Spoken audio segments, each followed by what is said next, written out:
कभी सोचा है मशीनें ऐसे हालात में फैसले कैसे लेती हैं जहां अरबों खरबों संभावनाएं हों? आज हम इसी गुत्थी को सुलझाने वाले हैं।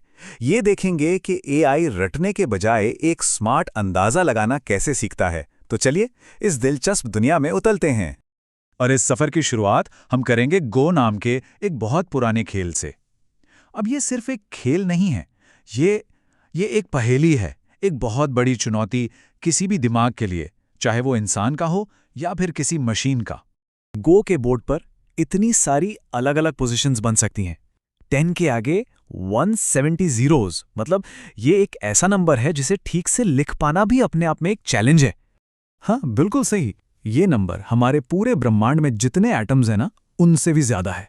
तो अब सवाल ये उठता है कि कोई भी सिस्टम, कोई भी कंप्यूटर खेल की हर एक चाल, हर एक पोजीशन को आखिर याद कैसे रख सकता है? इसका सीधा सा जवाब है, वो नहीं रख सकता। ये नामुमकिन है। और यहीं से शुरू होती है हमारी असली प्रॉब्लम। जब हर एक संभावना को याद रखना नामुमकिन है, तो जो पुराने तरीके हैं वो यहां आकर फेल क्यों हो जाते हैं? देखिए, एक सीधा साधा तरीका तो यह है कि एक लुकअप टेबल बना लिया जाए। इसको ऐसे समझिए कि ये एक बहुत बहुत बड़ी चीट शीट है जिसमें हर मुमकिन सिचुएशन और उस सिचुएशन में चली जा सकने वाली हर चाल की वैल्यू पहले से ही लिखी हुई हो। और छोटी मोटी प्रॉब्लम्स के लिए ये तरीका एकदम बढ़िया काम करता है। मान लीजिए सिर्फ 4 अलग अलग हालात हैं और 4 ही एक्शन लिए जा सकते हैं, तो बस 16 चीजें याद रखनी है। सिंपल। लेकिन गो के खेल का क्या, जहां सिचुएशन 4 या 16 नहीं बल्कि 10 के आगे 170 जीरो हैं? जाहिर है वहां ये टेबल वाला तरीका किसी काम का नहीं, पूरी तरह से फेल। तो फिर इसका हल क्या है? भाई, इसका हल है सोचने का तरीका बदलना, रटने की कोशिश छोड़कर एक समझदारी भरा अंदाजा लगाना सीखना। चलिए इसे एक आसान से उदाहरण से समझते हैं। मान लीजिए किसी को घर की कीमत पता करनी है। अब दुनिया के हर घर की कीमत तो कोई नहीं जान सकता, ये तो नामुमकिन है। तो क्या किया जाता है? कुछ खास चीजों पर ध्यान दिया जाता है। घर कितना बड़ा है, किस इलाके में है, उसमें कमरे कितने हैं। इन्हीं सब चीजों के आधार पर हमारे दिमाग में एक मॉडल सा बन जाता है और फिर इस मॉडल की मदद से किसी ऐसे घर की भी कीमत का अंदाजा लगाया जा सकता है जिससे पहले कभी देखा ही ना हो। और पता है, टेक्निकल भाषा में इसी कमाल की चीज को फंक्शन अप्रॉक्सीमेशन कहते हैं। ये एक ऐसा मॉडल बनाने का प्रोसेस है जो अपने एक्सपीरियंस से सीखता है और फिर उन नई सिचुएशंस की वैल्यू का भी अंदाजा लगा लेता है जिनसे उसका सामना पहले कभी नहीं हुआ। मतलब रटना नहीं, समझना। तो चलिए अब इस आइडिया को और पक्का करने के लिए एआई की दुनिया से एक बिल्कुल ठोस उदाहरण देखते हैं। यह है कार्ट पोल प्रॉब्लम। यहाँ मकसद बहुत सीधा सा है। इस ट्रॉली को दाएं या बाएं खिसकाकर इसके ऊपर रखे पोल को संतुलित रखना है, उसे गिरने से बचाना है। मजे की बात यह है कि एआई इस दुनिया को हमारी तरह नहीं देखता, वो इसे कुछ खास नंबरों के जरिए देखता है। एआई को बस ये 4 बातें पता होती हैं। कार्ट की पोजीशन क्या है, उसकी स्पीड कितनी है, पोल किस एंगल पर झुका है और वो किस रफ्तार से झुक रहा है। याद आया? ये बिल्कुल वैसे ही फीचर्स हैं जैसे घर की कीमत का अंदाजा लगाने के लिए थे। तो अब एआई का काम क्या है? उसका काम है एक ऐसा फंक्शन या कह लें एक ऐसा फॉर्मूला बनाना जो इन 4 नंबरों को ले और ये अंदाजा लगाए कि अभी की सिचुएशन कितनी अच्छी है।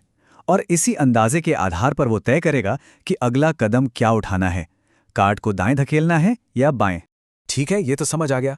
लेकिन अगला लॉजिकल सवाल तो यही है कि आखिर ये मशीन सीखती कैसे है? ये वक्त के साथ बेहतर कैसे होती जाती है? वो अपने फंक्शन के लिए सही पैरामीटर्स कैसे ढूंढती है?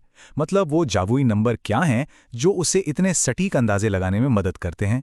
इसका जवाब है, वो अपनी गलतियों से सीखती है। और इस प्रोसेस का एक फैंसी सा नाम है स्टोकास्टिक ग्रेडियंट डिसेंट। नाम थोड़ा मुश्किल लग सकता है, पर इसका कॉन्सेप्ट बड़ा सीधा है। इसे ऐसे समझिए, बिना किसी गणित के, कि सिस्टम हर बार जब कोई अंदाजा लगाता है और वो थोड़ा गलत निकलता है तो वो अपनी समझ को हल्का सा उस दिशा में बदल लेता है जिस दिशा में उसका अंदाजा थोड़ा और सही हो जाता। ये लगातार छोटे छोटे सुधार करते रहने जैसा है जब तक कि वो सही रास्ते पर ना आ जाए।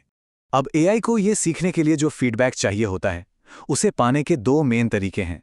पहला है मोंटे कार्लो या एमसी मेथड और दूसरा है टेम्पोरल डिफरेंस या टीडी मेथड। दोनों में सबसे बड़ा फर्क यह है कि एक पूरे एपिसोड के खत्म होने का इंतजार करता है सीखने के लिए, जबकि दूसरा हर एक कदम के बाद सीखता है। मोंटे कार्लो मेथड में क्या होता है? एआई पूरा गेम खेलता है, मतलब जब तक पोल गिर नहीं जाता। फिर वो देखता है कि फाइनल स्कोर क्या रहा, मतलब पोल कितनी देर तक टिका रहा, और फिर इस पूरे खेल के नतीजे के आधार पर वो अपने मॉडल को एक बार में एडजस्ट करता है। दूसरी तरफ है टेम्पोरल डिफरेंस मेथड, जो काफी तेज है। इसमें एआई हर एक कदम के बाद सीखता है। वो एक एक्शन लेता है, देखता है कि तुरंत क्या नतीजा निकला, और फिर ये अंदाजा लगाता है कि अगली सिचुएशन कितनी अच्छी हो सकती है। असल में ये अपने एक अंदाजे की तुलना अपने ही अगले बेहतर अंदाजे से करता है, और इसी से कदम दर कदम सीखता चला जाता है। तो कुल मिलाकर सबसे जरूरी बात क्या है? वो ये कि एआई अनगिनत जवाबों को रटने की कोशिश नहीं करता। इसके बजाय वो एक स्मार्ट फंक्शन बनाना सीखता है जो उन जवाबों का सही सही अंदाजा लगा सके। और ये सिर्फ रट्टा मारने से कहीं ज्यादा पावरफुल है, क्योंकि इससे एआई नई अनजानी सिचुएशंस को भी हैंडल करना सीख जाता है।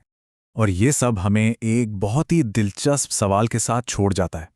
अगर एक मशीन गो जैसे जटिल खेल में किसी भी चाल की वैल्यू का अंदाजा लगाना सीख सकती है, तो जरा सोचिए हमारी असल दुनिया में वो और किन किन चीजों का अंदाजा लगाना सीख रही होगी।